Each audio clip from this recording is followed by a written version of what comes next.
Tergempar, ranking FIFA Harimau Malaya jatuh mendadak. Aduhai, berita sedih buat penyokong bola sepak tanah air.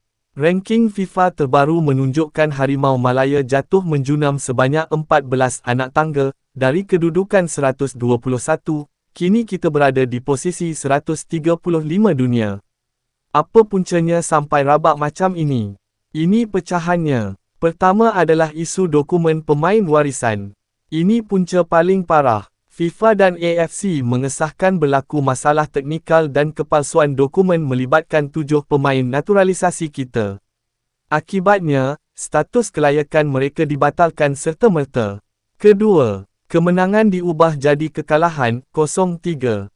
Disebabkan isu pemain tadi, kemenangan yang kita raih dalam kelayakan Piala Asia 2027, menentang Vietnam dan Nepal, serta beberapa aksi FIFA Matchday telah dibatalkan. FIFA memberikan kemenangan percuma, walkover, 0-3 kepada pasukan lawan. Ketiga, pemotongan mata FIFA yang drastik. Apabila status menang bertukar jadi kalah world over, mata FIFA kita dipotong cukup banyak, hampir 25 mata hilang dalam satu rilis sahaja. Ini antara kejatuhan mata paling teruk dalam sejarah bola sepak negara kita.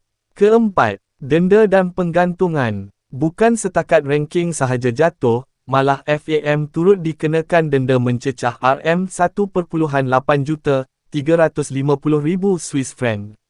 Manakala 7 pemain yang terlibat pula digantung daripada sebarang aksi antarabangsa selama setahun.